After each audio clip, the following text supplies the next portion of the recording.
A luxury car speeds past a small beggar boy each day, the wealthy businessman inside never acknowledging his existence. For 2 years, the child watches from the roadside as Mr. Blackwell shuttles between Blackwell Enterprises and Memorial Hospital, where specialists repeatedly tell him his paralyzed 7-year-old daughter will never walk again. When the boy finally gets his chance to speak, his words make the millionaire freeze in his tracks. The same black luxury sedan traveled the same route every day. It was like clockwork. 8:15 a.m. heading toward the gleaming Blackwell Enterprises Tower downtown, then 4:30 p.m. toward Memorial Hospital, before returning to the wealthy hillside neighborhood as darkness fell. At the corner where Maple Street met the hospital route stood a small boy, no older than 10. His clothes were worn thin, and his shoes were patched multiple times. He positioned himself there every day, extending his palm hopefully as expensive cars passed.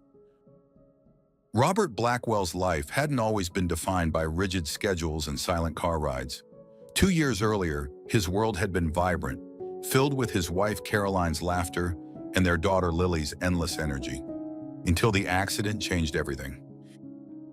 It happened on a rainy evening much like any other. Caroline had been driving Lily home from her ballet recital when their car was struck by a delivery truck that ran a red light. The impact was catastrophic. Caroline died at the scene. 7-year-old Lily survived but suffered severe trauma to her lower spine. In an instant, Robert Blackwell's perfect life was shattered. The man who could buy anything found himself powerless against the doctor's diagnosis. Lily would never walk again. He refused to accept this verdict. Specialists were flown in from across the world. Experimental treatments were attempted. Rehabilitation centers became their second home.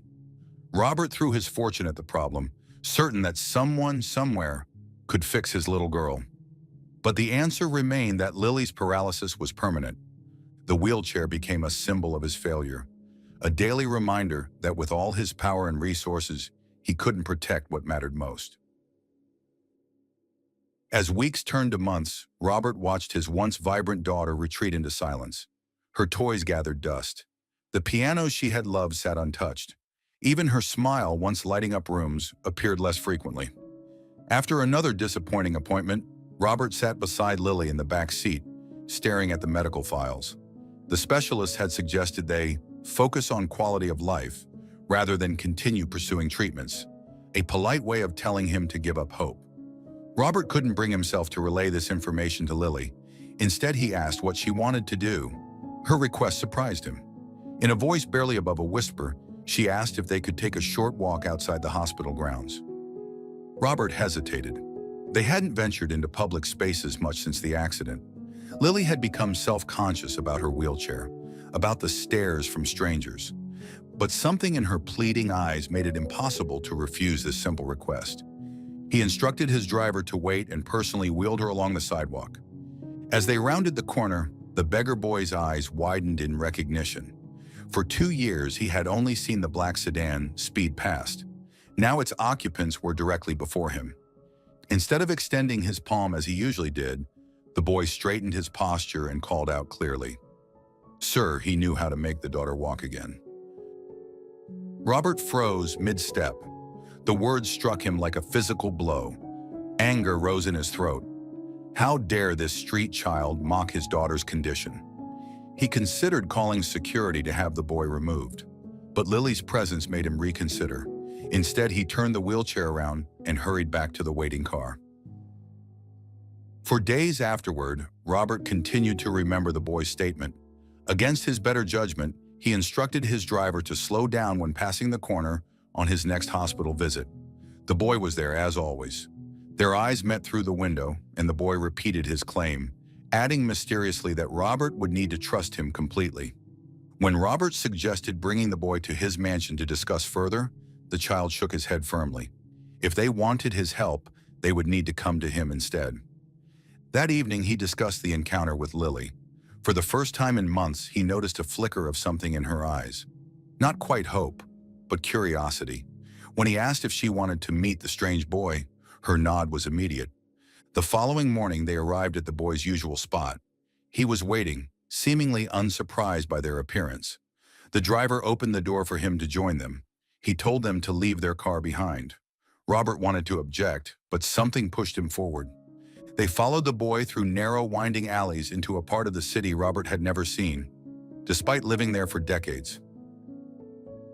An elderly woman emerged from the doorway, her appearance startling to the wealthy pair. Deep wrinkles mapped her face, but her eyes were clear and penetrating. Her clothes were simple but clean, and she carried herself with unmistakable dignity. Without introduction or preamble, she approached Lily's wheelchair.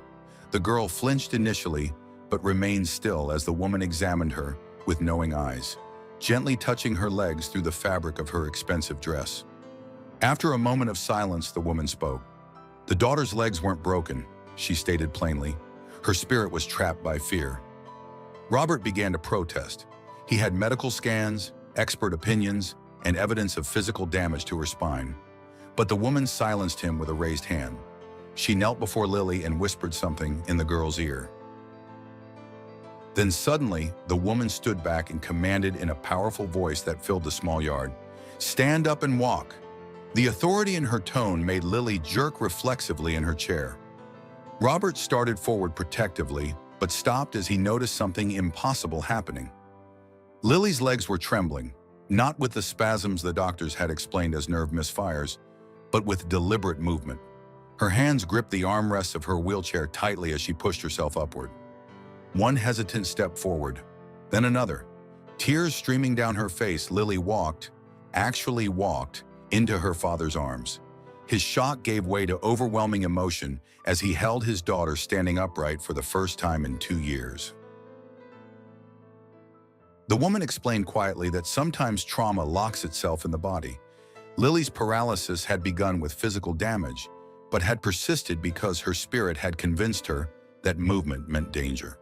When Robert tried to offer payment, a blank check, property, anything the woman or boy desired, both refused firmly. This wasn't a service, the woman explained. It was faith, the kind that couldn't be purchased. In the months that followed, construction crews transformed the forgotten neighborhood. New roads and infrastructure appeared where none had existed before. The beggar boy, now dressed in the uniform of Lily's private school, had been given a different path. The grandmother lived in a modest but sturdy new home, though she insisted the greatest gift was seeing Lily run through her garden when they visited each week. For Robert Blackwell, the experience changed more than his daughter's mobility. He established foundations focused on holistic healing approaches and psychological support for accident victims. The man who once sped past the world in his luxury sedan now walked beside his daughter each evening, noticing the people and stories he had previously ignored. He had learned that sometimes the most valuable wisdom comes from the most unexpected sources, and that true healing extends far beyond the physical body. What would you have done in Robert Blackwell's position? Would you have trusted a beggar boy's seemingly impossible claim?